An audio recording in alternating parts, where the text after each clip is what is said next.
ஆண்டவர் இயேசு கிறிஸ்துவில் என் பிரியமான சகோதர சகோதரிகளே, திருப்பாடல் 139 வாசித்து பாருங்கள். ஆண்டவர் எல்லாவற்றையும் பார்க்கிறார் என்பது நமக்கு தெளிவாகும். நீதிமொழிகள் 15ஆம் அதிகாரம் 3வது வசனத்தில் நாம் வாசிக்கின்றோம். ஆண்டவருடைய கண்கள் எங்கும் நோக்கும், நல்லாரையும் பார்க்கும், பொல்லாரையும் பார்க்கும். பவுலடியார் கொரிந்தியருக்கு எழுதிய முதல் திருமுகம் 4ஆம் அதிகாரம் 5வது வசனத்தில் இவ்வாறு வாசிக்கின்றோம். ஆண்டவர் இருளில் மறைந்திருப்பதை வெட்ட வெளிச்சமாக்குவார், உள்ளத்தின் நோக்கங்களை அவர் அறிவார். அயலானுடைய திராட்சை தோட்டத்தின் மீது ஆசைப்பட்டு அவன் கொடுக்க மறுத்தபோது ஆத்திரமடைந்து கோபத்தோடு உண்ணாமல் உறங்காமல் இருந்த அரசன் தன்னுடைய மனைவி இசபேலின் சதித்திட்டத்தால் நாபோத் அநியாயமாக பொய்க்குற்றம் சாட்டப்பட்டு கல்லால் எறிந்து கொல்லப்படுகின்றான். திராட்சை தோட்டம் அரசனுக்கு சொந்தமாகிவிட்டது. ஆண்டவர் உண்மையாகவே இருக்கிறாரா? அப்படி இருந்தால் நிரபராதி கொலை செய்யப்படுவதை கண்டு அவர் சும்மா இருப்பாரா? ஆபேலின் இரத்தம் ஆண்டவரை நோக்கி முறையிட்டதே, நாபோத்தின் இரத்தமும் முறையிட்டது, அவருடைய மனைவியின் கண்ணீரும் முறையிட்டது. ஆண்டவர் தன்னுடைய இறைவாக்கினரை மீண்டுமாக இவர்களிடம் அனுப்புகிறார். அச்சமுற்று உயிரை காத்து கொள்ள இசபேலிடமிருந்து தப்பியோடியவர்தான் எலியா. ஓரேப் மலையில ஆண்டவரால் மீண்டும் புதுப்பிக்கப்பட்டார். எங்கே இருந்தாரோ தெரியாது. இப்போது ஆண்டவருடைய வார்த்தை அவருக்கு மீண்டும் வருகிறது. யாருக்கு பயந்து ஓடிப்போனாரோ அவர்களிடமே அவர் மீண்டும் திரும்பி வருகிறார். ஆண்டவருடைய வார்த்தையை அறிவிக்கிறார். நீ கொலை செய்துவிட்டாய், கொள்ளையடித்திருக்கிறாய். நாபோத்தின் இரத்தத்தை நாய் நக்கியது, அதே இடத்திலே உன் இரத்தத்தையும் நாய் நக்கும் என்று சொல்லுகிறார். அந்த நேரத்தில் ஆகாபு, என் எதிரி, நீ என்னை கண்டுபிடித்து விட்டாயா என்று கேட்கிறான். ஏற்கனவே சொன்னான், இஸ்ராயேலில் கலகமூட்டுகிறவன் நீதானே என்று கேட்டபோது இறைவாக்கினர் சரியாக பதில் சொன்னார். கலகமூட்டுகிறவன் நான் அல்ல, நீதான். பாகாலுக்கு அடிபணிந்து இஸ்ராயேல் மக்களை தவறான வழியில் இட்டுச் செல்லுகின்ற நீதான் கலகமூட்டுகிறவன் என்று அன்றைக்கு அச்சமில்லாமல் சொன்னார். இன்றைக்கு கண்டுபிடித்து விட்டாயா என்று கேட்ட அரசனிடம், ஆம், கண்டுபிடித்து விட்டேன். அவர் கண்டுபிடிக்க முன் ஆண்டவர் கண்டுபிடித்தார். ஏனென்றால் ஆண்டவர் பார்வையில் தீயது செய்ய நீ உன்னை விற்றுவிட்டாயே என்று கேட்கிறார். இஸ்ராயேலை பாவத்திற்கு உள்ளாக்கிவிட்டாயே, கடவுளுக்கு பெருஞ்சினம் மூட்டினாயே என்று அவனை கடிந்து கொள்கிறார். அவனுடைய மனைவி எசபேலுக்கு வர இருக்கின்ற தீங்கையும் எடுத்துரைக்கின்றார். எசபேலனுடைய உடலை நாய்கள் தின்னும். நாபோத்தை சார்ந்தவர்கள் நகரில் இறந்தால் நாய்களுக்கு இரையாவார்கள், நகருக்கு வெளியே இறந்தால் பறவைகளுக்கு இரையாவார்கள் என்று சொல்லுகின்றார். இன்றைக்கு எலியாவை போல அநீதியை தட்டி கேட்க எல்லாரையும் ஆண்டவர் அழைக்கின்றார். அதிகாரத்துக்கு அஞ்சாமல் ஏழை எளியவர்கள், அனாதைகள், ஆதரவற்றவர்கள், ஒடுக்கப்பட்டவர்கள், ஓரங்கட்டப்பட்டவர்கள், இவர்களின் உரிமையை பாதுகாக்க நாம் எல்லாரும் இன்றைக்கு அழைக்கப்படுகிறோம். உரியாவின் மனைவியை உன்னுடையவள் ஆக்கிக் கொண்டு அவனை கொன்றுவிட்டாயே என்று அச்சம் இல்லாமல் இடித்துரைத்த நாத்தானை நினைவு கூறுகிறோம்.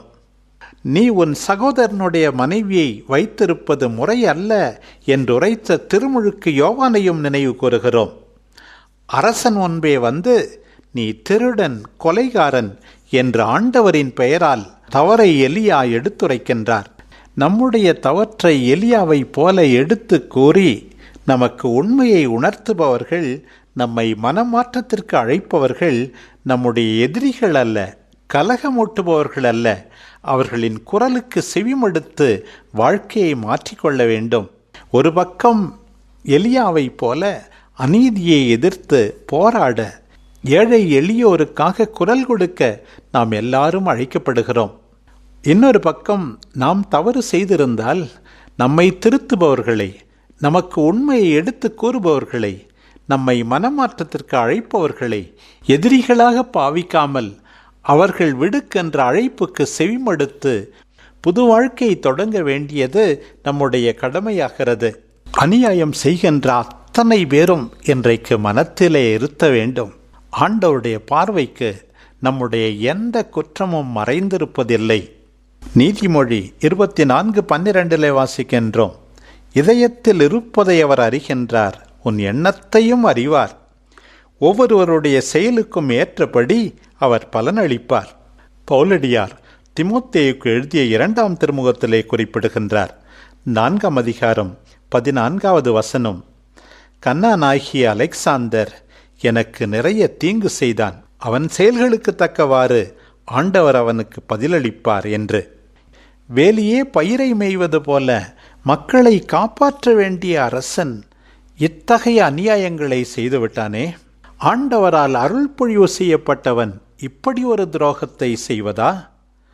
ஆண்டவரின் புதுமைகளை கண்டவன் இப்படி நடந்து கொள்வதா? ஆண்டவரின் வாக்கின்படி பஞ்சம் இருந்தது. அதே ஆண்டவருடைய வாக்கின்படியே இறைவாக்கினர் எலியா வழியாக மழையும் பொழிந்தது. கர்மேல் மலையிலே ஆண்டவர் தீவடிவிலே இறங்கி வந்து அந்த பலியை ஏற்றுக்கொண்டாரே, அதை பார்த்தும் இவன் திருந்தவில்லையே. சிரியா நாட்டின் மீது வெற்றி கண்டு ஆண்டவருடைய பாதுகாப்பை உணர்ந்தானே, இப்படிப்பட்டவன் இப்படி ஒரு அநியாய செயலில் ஈடுபடலாமா? ஆண்டவர் நிச்சயமாக நீ செய்கின்ற அநியாயத்துக்கு கணக்கு கேட்பார். அநியாயம் நிகழும்போது நீ மௌனமாக இருக்கும் போதும் கூட அதற்கும் கணக்கு கேட்பார். பவுலடியார் தீமோத்தேயுக்கு எழுதிய திருமுகத்திலே குறிப்பிடுகின்றாரே, 5ஆம் அதிகாரம் 22வது வசனத்திலே, பிறருடைய பாவங்களில் நீங்கள் பங்கு கொள்ளக்கூடாது என்கிறாரே. சிலர் தங்கள் செயல்களால் மட்டுமல்ல, மற்றும் பலர் தங்களுடைய மௌனத்தால் ஒன்றும் செய்யாமல் இருப்பதால் மற்றவர்களுடைய பாவங்களில் பங்கு கொண்டே இருக்கிறார்கள். அரசியலில் மட்டுமல்ல, சமூகங்களில் மட்டுமல்ல, குடும்பங்களிலே எத்தனையோ அநியாயங்கள் நாள்தோறும் நடந்து கொண்டேதான் இருக்கின்றன. உன் பெற்றோருக்குரியதை, பிள்ளைகளுக்குரியதை, உடன்பிறப்புகளுக்கு உரியதை நீ உன்னுடையதாக்கிக் கொள்ள நினைக்கின்ற போது, அவர்களின் கண்ணீருக்கு நீ காரணமாகின்ற போது ஆண்டவர் பார்த்து கொண்டுதான் இருக்கிறார். எத்தனையோ பேருடைய உயிர் அநியாயமாக இந்த உலகத்திலே பறிக்கப்படுகின்றது. அவர்களை சார்ந்தவர்கள் கண்ணீர் ஒடித்து கொண்டே இருக்கிறார்கள். இன்னும் சில பேர் மற்றவர்களுடைய அநியாயத்தால், அக்கிரமத்தால் தாக்கப்பட்டு நடைபெணங்களாக உலா வந்து கொண்டே இருக்கிறார்கள். சிலருடைய பொறாமையின் காரணமாக பழிச்சொற்களை சுமந்து கொண்டு கண்ணீர் வடித்து கொண்டிருப்பவர்களும் இருக்கிறார்கள். இவை அனைத்தையும் ஆண்டவர் பார்க்கிறார் என்பதை மறந்துவிடாதே. ஓசேயா இறைவாக்கினர் கூறுவது போல 8ஆம் அதிகாரம் 7வது வசனம், நீ காற்றை விதைக்கலாம், ஆனால் புயற்காற்றை நீ அறுவடை செய்வாய். கலாத்தியருக்கு எழுதிய திருமுகம் 6ஆம் அதிகாரம் 7வது வசனத்திலே வாசிக்கிறோம், ஏமாந்து போக வேண்டாம், கடவுளை கேலி செய்ய முடியாது, நீ விதைப்பதையே அறுவடை செய்வாய் என்பதை மறந்துவிடக்கூடாது. இறைவாக்கினரால் கண்டிக்கப்பட்ட ஆக்காபு என்ன செய்தான் என்று பாருங்கள்.